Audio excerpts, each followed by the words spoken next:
Welcome back to the Real Estate 401k Show. I'm your host, Mike Weinstein, alongside Justin Frederick and Ryan Gerdes. You're going to want to text the word job to 623-AZ-RECON.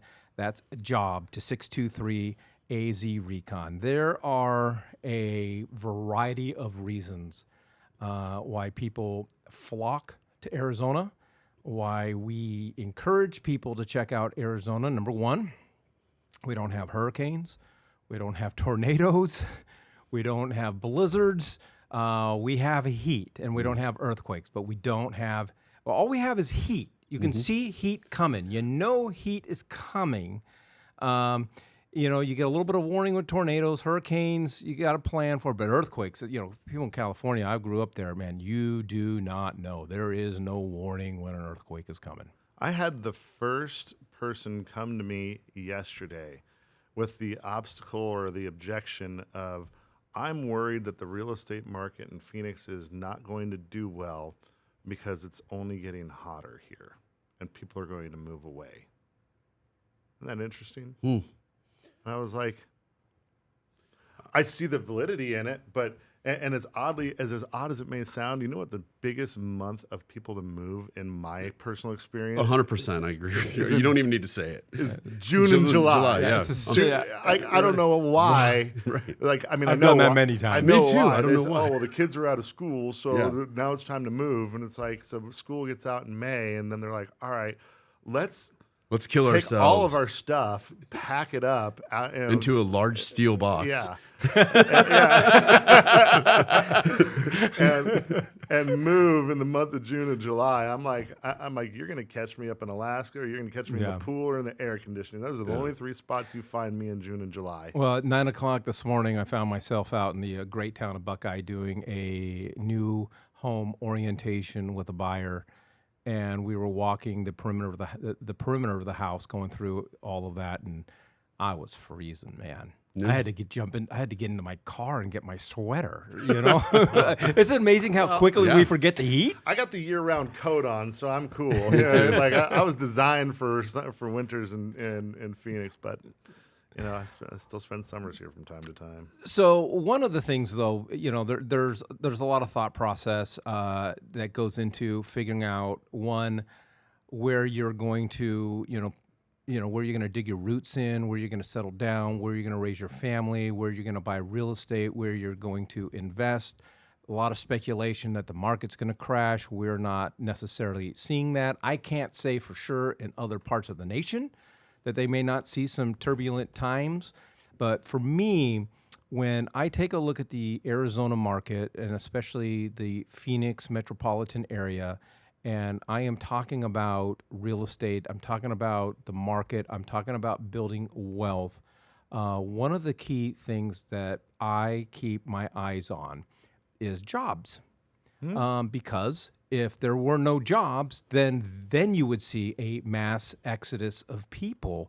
And so, recent article, Arizona, they are predicting Arizona job growth rate to triple the national rate between now and 2033.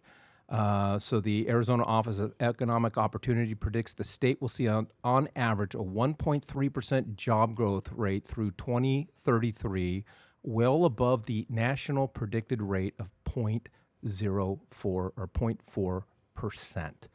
Cool. That to me is the number. Mm-hmm. Cool. Mm-hmm. Yeah, and then when you read on, it discusses where the primary growth will be, and that is healthcare and social assistance. We have, I don't remember exactly when it was, but it was in the past decade that we pretty much passed Southern Florida for not only retirement hotspot, but for healthcare as well, because that's unfortunately where the biggest opportunity is, where there's a lot of folks that need more healthcare more frequently. And between the Mayo Clinic, the Banner brand, and all these other little medical clinics that are popping up, they've put a lot of business behind it. The only problem that people run into here is insurance, and that's mostly out of the East Coast. So it's or it's government provided. So we have definitely been the beacon for healthcare, and They've been also opening up a lot, opening and expanding a lot of university programs between U of A, ASU, and even Grand Canyon University. Oh yeah, it's growing like crazy. Right. And so people are already going to be accustomed to the climate, accustomed to the culture, accustomed to everything here, coming straight out of medical school. And with the most opportunity, where do you think that we're going to see the biggest growth from? Right. Yeah. So these aren't just old dinosaurs that are running the show here in healthcare. We have a lot of young blood consistently moving into our greater Phoenix area that are in the healthcare industry. So there's some exciting stuff here. Construction, I mean, Duh. yeah. I mean, you got to have construction. But let's dig deep into that. The reason that construction is going to be growing is because they're building more things. And why are they building more things? Because they're anticipating more and more people moving here from other parts of the country. We have never had manufacturing on the map throughout the pre-2000s. And now, all of a sudden, we have a ton of tech manufacturing here and all over the valley for all kinds of different for all kinds of biological tech. And so they build these massive plants, and it's state-of-the-art type of plants. These aren't just shell buildings. These have huge water reclamation, processors under roof. They're doing all kinds of different fixtures. They have lasers. They have labs. They have all kinds of things going on in there that are specialized in construction fields. So it's not just drawing just the guy out there swinging the hammer. Like there's some high end jobs. Yes. Oh, yeah. So if you are in construction or have a passion for it, going to school for it, and you're wanting to really up your game and work at the highest level, the opportunities are here and in construction. So there's all these things are super exciting, and I'm not shocked. For me, Justin, again, if let's just say I opted to look elsewhere outside of Arizona to buy an investment property, and or I'm having these conversations with my nephews, and I'm having these conversations with my kids. If you're looking at a market, if you're looking at an area in the country to settle down in and possibly get started in, I'm looking at jobs, because jobs tell me that it is, it's why no one in Arizona is predicting any kind of real estate market crash. I can't guarantee it, but you go where the jobs are. Well, even if I'm looking at making an investment, I'm not looking to settle down in somewhere. I'm looking at jobs there too, because it's going to tell you what's going to happen with economics, right? Simple economics, supply and demand. If you're bringing jobs and labor into a place, they're going to be building more. Just like Ryan said in the last episode, we're not building more land. So as you live closer into those jobs, that land becomes more valuable. So you're looking at more appreciation of each property that's on that land. So I always pay attention to jobs, and I love Arizona. I feel like I'm very lucky to have grown up here and to get to see this and have the opportunity. Unfortunately, I'm from Southern California, so I had my head in shame. You're an honorary Phoenician now, buddy. I appreciate that very, very much.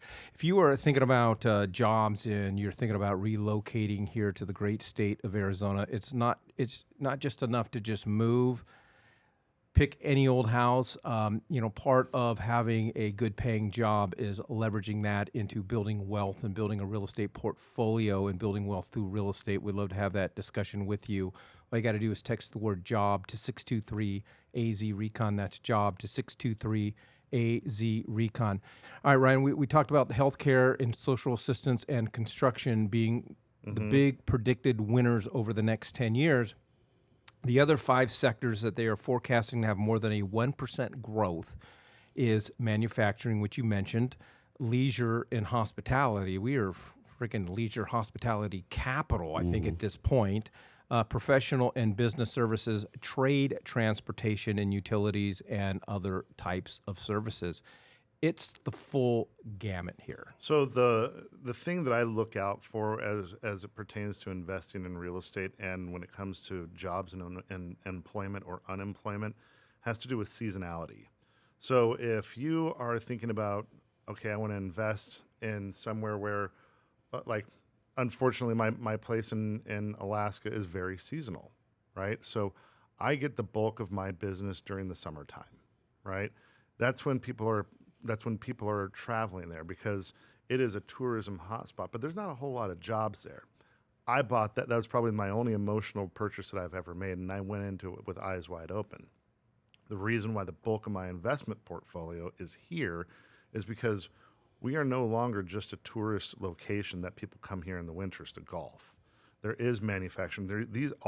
Everything that you just rattled off, those other than leisure and hospitality, none of those are seasonal. Those are year-round jobs. Those are careers. Those are areas where we're going to see money around the clock, around the year that people are going to be transacting with. And so that is going to provide long-term growth without any hiccups in the middle, right? So these things they're going to plant roots. These companies that are moving here or establishing here, they're going to plant roots, they're going to grow, and they're going to stay for an unforeseen amount of time.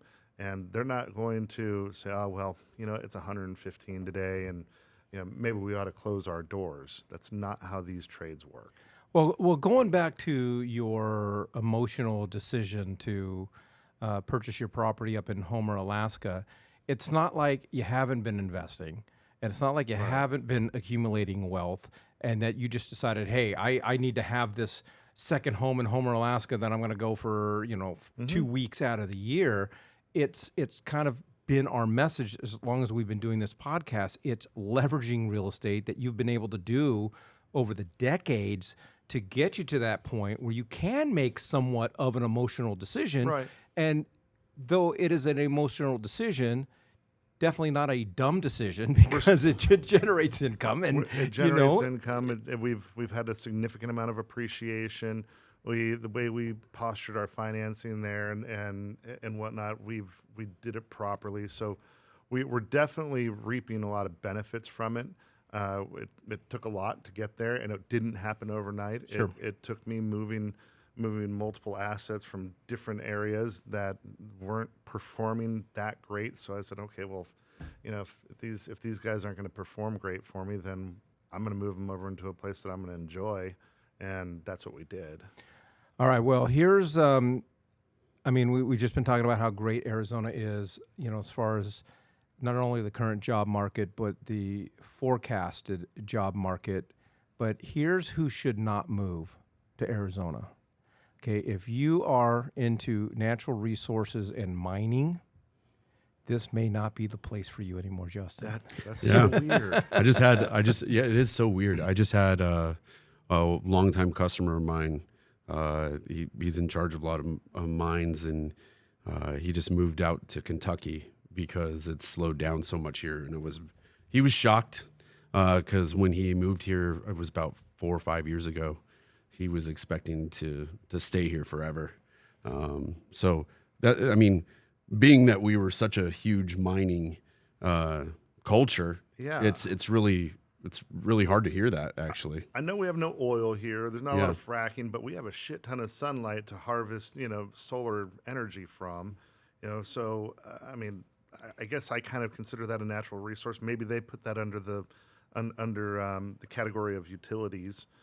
So that there might just be a difference of opinion on that. But, between gravel mines, concrete, granite, copper, we used to be a capital for cotton and citrus and cattle. But I guess that's just times are It's changing. not and that's just the evolution of the state of Arizona, and especially the Phoenix metropolitan area. We've grown up. We're moving up. We have changed because we're taking our land and having to build homes for people that are moving here, and a lot of that land used to be citrus, cattle, and Tons of and citrus. cotton, and we're seeing more and more as these old time original farmers are dying off and their families are inheriting this land, and you especially see it right now big time in the West Valley. Their families like, we're cashing in, Yep. and we'll sell that land to a builder or a Sure. a developer. And And I get that's more agriculture than it is natural resources and mining, but a lot of times they're like, sister Kinda go hand in companies. hand, yeah. all right, if you are interested, though, we've been talking about the state of Arizona. If you're interested where in Arizona is specifically forecasted in the most positive way, it would be Maricopa County. And if you're not familiar with Arizona, Maricopa County is the county that includes the Phoenix metropolitan area, and Maricopa County is expected to see the fastest job growth rate at 1.5%. If you are looking at relocating to Arizona or wanting a better understanding of our economics and assistance and guidance in making that right real estate decision, none of us here are going to help you with your resume. We're not going to help you get that job per se, but our job is to help you build wealth through real estate. All you got to do is text the word job to 623 AZ Recon. That's job to 623 AZ Recon.